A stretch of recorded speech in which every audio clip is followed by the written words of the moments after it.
गर्म होने की वजह से दोपहर में नींद ही नहीं आती थी। थैंक यू भाभी इतना अच्छा जुगाड़ करने के लिए। तारा की ये बात सुनकर रानी मुस्कुरा देती है। शाम को भी जब रोहन और विकास घर आते हैं तो काजल उन्हें ठंडा पानी देती है। इसे कहते हैं जिंदगी। काम से थक कर आने के बाद अगर ठंडा मिल जाए और ऊपर से ठंडा पानी पीने के लिए मिल जाए तो सारी थकान एकदम से दूर हो जाती है। रानी ने जुगाड़ लगाकर घर और पानी ठंडा किया है। काजल की ये बात सुनकर रोहन रानी को देखकर मुस्कुरा देता है और रानी भी रोहन को मुस्कुराते हुए देखकर खुश हो जाती है। रात में सभी लोग खाना खाते हैं। तब काजल, तुमने कितनी गरम रोटियां बनाई हैं? इतनी गर्मी में कोई गरम रोटी खाता है क्या? और अचानक घर इतना गरम कैसे हो गया? पहले तो ये ठंडा था। एक तो मैं चूल्हे पर बैठकर आप लोगों को गरम गरम रोटियां बनाकर खिला रही हूँ और आप मुझ पर ही भड़क रहे हैं। झूठ की बोरियां शायद सूख गई होंगी इसलिए गर्मी लग रही है। मुझे बहुत गर्मी लग रही है और इतना मसालेदार खाना खाने का मन नहीं कर रहा है। तुम मुझे दही दे दो, मैं दही रोटी खा लूंगा। बेटा, एक तो इतनी गर्मी है, ऊपर से तू अपना पारा क्यों हाई कर रहा है? इससे तुझे और गर्मी लगेगी। पार्वती के समझाने पर विकास शांत होता है और चुपचाप खाना खाता है। खाना खाने के बाद सभी सोने के लिए चले जाते हैं तो गर्मी की वजह से किसी को नींद नहीं आती है। अगली सुबह जब काजल और रानी पानी भरने के लिए जाती हैं तभी काजल को चक्कर आने लगता है। भाभी, आप ठीक तो है ना? रानी, मैं तो ठीक हूँ, लेकिन वो कल रात बहुत ज्यादा गर्मी थी और आज सुबह सुबह गर्मी है ना, इसलिए शायद चक्कर आ गया होगा। भाभी, आप घास पर बैठिए, आपको आराम मिलेगा। काजल घास पर थोड़ी देर बैठती है तो उसे अच्छा लगता है। काजल के साथ रानी भी घास में बैठ जाती है। घास में बैठकर रानी को आइडिया आता है। भाभी, ये घास कितनी ठंडी है, अगर हम लोग इससे चटाई बना लें तो हमें रात में गर्म बिस्तर में सोना नहीं पड़ेगा। आइडिया तो तुम्हारा बहुत अच्छा है। कुछ देर घास में बैठकर ही मेरी तबीयत ठीक हो गई, लेकिन हम लोग घास को लेकर घर कैसे जाएंगे? हमारे पास तो कोई चीज भी नहीं है जिसमें हम घास रख सके। रानी और काजल यहाँ वहाँ देखती हैं तो उन्हें पास में कुछ प्लास्टिक फेंके हुए मिलते हैं। लोग यहाँ वहाँ प्लास्टिक फेंक देते हैं, लेकिन आज यही प्लास्टिक हमारे बहुत काम आने वाली है। रानी और काजल दोनों प्लास्टिक उठाती हैं और प्लास्टिक में ढेर सारा घास भर देती हैं। घास बढ़ाने के बाद दोनों पानी भरती हैं और फिर अपने घर आ जाती हैं। तुम दोनों अभी तक तो पानी लेकर आई हो, आराम करने की जगह घास के साथ क्या कर रही हो बरामदे में बैठकर? माँ जी, हम लोग घास की चटाई बना रहे हैं। घास बहुत ठंडी होती है, अगर हम लोग रात में इनकी चटाई पर सोएंगे तो हमें ज्यादा गर्मी नहीं लगेगी। ऐसी बात है तो मैं भी तुम्हारी मदद करती हूँ। तीनों सास बहू मिलकर घास की चटाई बनाती हैं। इसी वजह से घंटों का काम मिनटों में हो जाता है और बहुत अच्छी घास की चटाई बन जाती है। ये घास की चटाई तो काफी ठंडी है, इस पर हम लोग आराम से सो पाएंगे। दोपहर के समय सभी औरतें और रौनक खाना खाकर घास की चटाई में सो जाते हैं। चटाई ठंडे होने की वजह से थोड़ी देर के लिए सबकी आंखें लग जाती हैं। तभी काजल, माँ, दरवाजा खोलो, मैं कुछ लेकर आया हूँ। अब ये विकास क्या लेकर आया है? पार्वती नींद में औंघाते हुए दरवाजे पर जाती है। विकास अपने साथ 2-3 केले के पेड़ लेकर आया था। अरे तू ये सब क्या उठा लाया रे? अरे कारखाने में बहुत सारे केले के पेड़ हैं, लेकिन अब मेरे कारखाने का मालिक उस जगह पर प्लांट लगवाने वाला है तो उसने पेड़ काट दिया। उन पेड़ों में काफी सारे केले थे तो मैं उन्हें घर ले आया। विकास की बात सुनकर काफी लोगों की नींद खुल जाती है और सभी घर के बाहर आ जाते हैं। अरे वाह, इतने सारे केले, केला खाने में तो बहुत मजा आएगा। बेटा, लाना था तो सिर्फ केला तो ले आता, पेड़ लाने की क्या जरूरत थी? माँ जी, जेठ जी ने बहुत अच्छा किया है। केले के पत्ते देखकर मुझे एक जुगाड़ आया है जिससे हम अपने घर को ठंडा कर सकते हैं। कैसे बहू? केले का पत्ता बहुत ठंडा होता है। अगर हम लोग घास का नेट बनाकर उसके ऊपर से केले का पत्ता रखकर उसे घर के अंदर छत पर लगा दें तो हमारा घर बिल्कुल भी गर्म नहीं होगा। माँ भी सही कह रही है। मैंने साइंस में केले के पेड़ के फायदे के बारे में काफी पढ़ा है। चलिए भाभी, हम लोग घास लेकर आते हैं। रुको, मैं भी तुम्हारे साथ चलती हूँ। काजल, रानी और तारा तीनों ढेर सारा घास लेकर आती हैं। फिर दोनों बहू सास ननद मिलकर घास का नेट बनाती हैं। नेट बनाने के बाद रानी उसमें केले का पत्ता रख देती है और उसे रस्सी की मदद से घर के अंदर छत पर कोने कोने में बांध देती है। हमारा ये जुगाड़ तो सच में काम कर गया। घर काफी ठंडा लग रहा है पहले से। रात में जब सभी सोते हैं सभी को काफी नींद अच्छी आती है क्योंकि घास की चटाई और घर ठंडा हो जाने से सभी आराम से सो पाते हैं। अगले दिन रानी घर का काम कर रही थी। तब काजल भाभी, रानी भाभी चली ना, हम लोग नदी में जाकर नहाते हैं, बड़ा मजा आएगा। सारी औरतें जा रही हैं आज नदी में नहाने। मजा तो आएगा, चलो चलते हैं। दोनों बहू अपनी ननद के साथ नदी में नहाते हैं। अरे ये क्या, ये मिट्टी सफेद क्यों है? रानी, ये घास तरह की मिट्टी है। ऐसी मिट्टी सिर्फ हमारे गांव में ही मिलती है। इससे चाक बनाया जाता है जिससे बच्चे स्लेट में लिखते हैं ना। अच्छा, ये तो बहुत अच्छी चीज है। रानी, काजल और तारा तीनों नहाकर जब घर आती हैं तो देखती हैं कि कुछ लोग विकास का सहारा लेकर घर आ गए हैं। क्या हो गया इन्हें? बेहोश क्यों हो गई ये? विकास भैया धूप में कारखाने में काम कर रहे थे, अचानक उन्हें चक्कर आ गए। राजन एक दोस्त की मदद से विकास को उसके घर पर सुलाता है।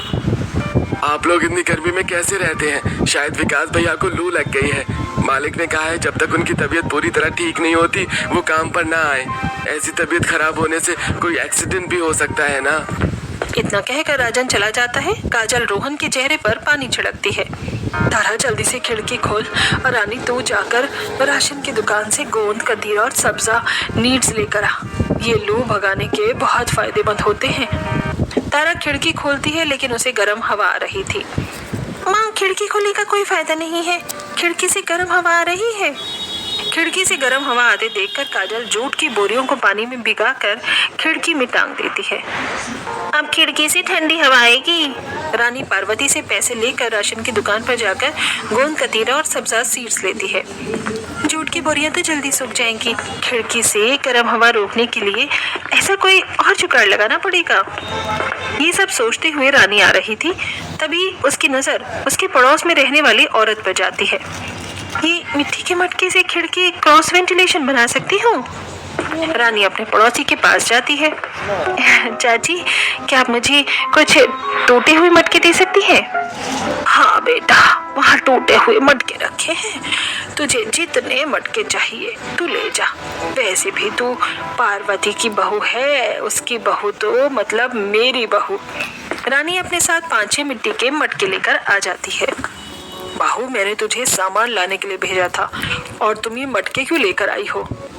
माँ जी, खिड़की से गर्म हवा रोकने के लिए ये मटके लेकर आई हूँ। रानी गोंद, कतीरा और सब्जा सीड्स को काजल को देती है। काजल उसमें शरबत बनाकर विकास को पिलाता है। वहीं रानी छेनी, हथौड़ी लेकर खिड़की को किनारे किनारे से तोड़ती है। फिर मिट्टी के मटके के पीछे वाले हिस्सों को तोड़कर उसके ऊपर एक खिड़की पर लगा देती हैं।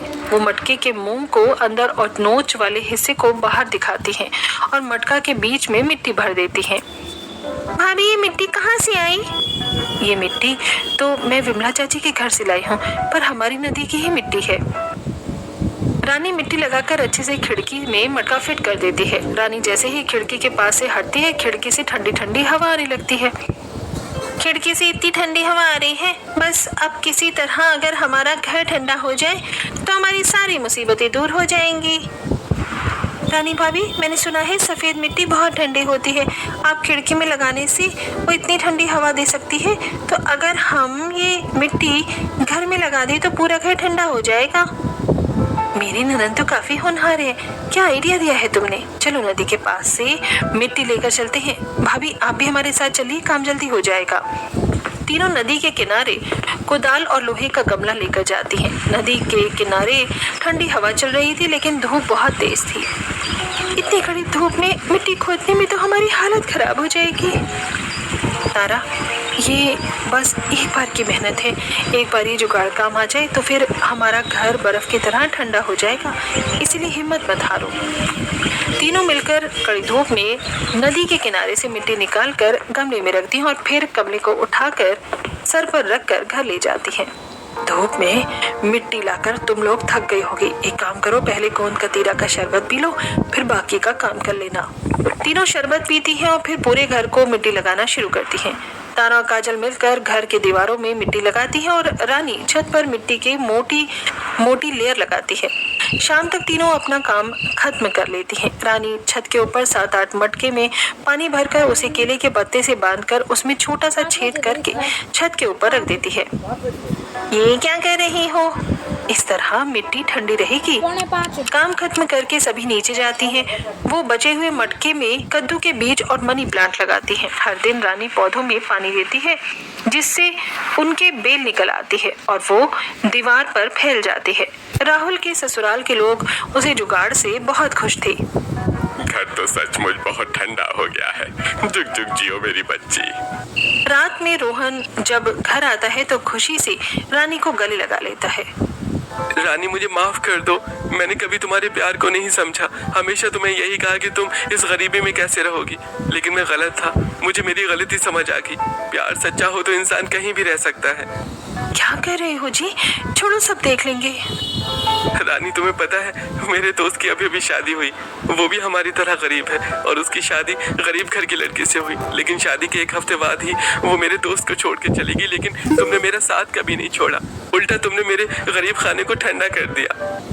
रोहन की बातें सुनकर रानी मुस्कुरा देती है। तभी भैया क्या कर रहे हो आप? पिताजी देख रहे हैं। पिताजी का नाम सुनकर रोहन जल्दी से रानी को छोड़ देता है और सभी उस पर हंसने लगते हैं। रात में रोहन जब टी शर्ट खोलकर सोने के लिए जाता है तब ये आपके पीठ में क्या हुआ है जी? पता नहीं क्या हुआ है, बहुत खुजली हो रही है। शायद ये गर्मी में ऑफिस में इतनी देर बैठने की वजह से हुआ है। इतना कहकर रोहन सो जाता है। अगली सुबह रानी जल्दी उठकर बाहर से नीम का पत्ता तोड़ कर लाती है और फिर उसे पीसकर रोहन की पीठ पर लगाती है, जिससे उसे आराम मिलता है। रोहन थोड़ी देर बाद ऑफिस चला जाता है। दोपहर में तारा रौनक को जबरदस्ती हाथ पकड़कर उसे बाहर ले जाती है। रौनक अब बहुत हो गया, अब नहा लो। मैं नहीं नहाऊंगा, पानी गर्म है। तारा, रौनक को नदी ले जाकर वहाँ नहला दो। भाभी, नदी किनारे बच्चों को तो ले जाना ठीक नहीं है और रौनक तो बहुत शरारती है। ऐसा है तो हमें रौनक के लिए घर पर ही नहाने का जुगाड़ करना पड़ेगा। मैं और जेठानी जी यहाँ गड्ढा खोदकर और तुम्हें पानी डालना है इसमें। रानी और काजल मिलकर घर के आंगन में साइड में गड्ढा खोदती है और तारा उसी में पानी डालती है। तभी रोहन आज ऑफिस से जल्दी घर आ जाता है और रानी का मजाक उड़ाता है। अरे तारा, इस गड्ढे में पानी क्यों भर रही हो? भैया, ये भाभी का नया जुगाड़ है। तारा, क्या तुम्हारी भाभी इस गड्ढे में पानी भरकर मछली पालने वाली है? तू चुप कर। आज उसी के जुगाड़ की वजह से तो इतनी गर्मी में भी हमारे घर में इतनी ठंडक है। अगर वो न होती तो इस भीषण गर्मी में भुट्टे की तरह पक गए होते हम। सॉरी माँ, मुझे माफ कर दो। मैं आपकी बहू का मजाक नहीं उड़ाऊंगा। रोहन फ्रेश होने के लिए घर में जाता है और काजल, तारा, रानी और रौनक अपनी देसी स्विमिंग पूल में नहाते हैं। नहाने के बाद जब रानी घर के अंदर जाती है तब घर तो फिर गर्म हो गया। बहू, जब तक घर में चूल्हा जलेगा तब तक घर गर्म रहेगा। अगर तुम्हें घर ठंडा करना है तो तुम्हें चूल्हे का कुछ करना पड़ेगा। रानी चूल्हे के बारे में सोचती है। ऐसे ही 1-2 दिन गुजरते हैं। एक दिन रानी कबाड़ की दुकान से पाइप लेकर आती है और चूल्हे की साइड वाली दीवार में छेद करके उसमें पाइप लगा देती है, जिससे चूल्हे से निकलने वाला सारा धुआं घर के बाहर चला जाता है। रानी का घर पूरी तरह से ठंडा हो चुका था। लेकिन बहू, एक निवाला और खा ले। अरे माँ जी, नहीं, पेट भर गया। रानी बेटा। अपने पापा की आवाज सुनकर जल्दी से वो बाहर आ जाती है। पापा, अंदर आइए ना। रानी अपनी मम्मी पापा को लेकर घर के अंदर आती है। रानी का ठंडा ठंडा ससुराल देखकर उसके घर वाले चौंक जाते हैं। रानी उन्हें ठंडा शरबत लाकर देती है। बेटा, तुम्हारे पापा को तुम्हारी बहुत याद आ रही थी, इसलिए मैं उन्हें लेकर आ गई हूँ। बेटा, मैंने तो सोचा था कि तुम गर्मी में पता नहीं कैसे जी रही होगी, लेकिन तुम्हारा घर तो ठंडा है। समझी जी, ये सब आपकी बेटी ने ही किया है। उसने अपने जुगाड़ से हमारी मिट्टी जैसे गर्म घर को अपना ठंडा ससुराल बनाया है। आपकी बेटी बहुत अच्छी है। मुझे माफ करना रानी, मैं तुम्हें समझने में गलती कर दी। मुझे लगा था कि तुम रोहन के साथ नहीं रह पाओगी, लेकिन तुमने मुझे गलत साबित कर दिया। तुमने सही कहा था, प्यार सच्चा हो तो सब कुछ मुमकिन है। मुझे तुम पर नाज है बेटी।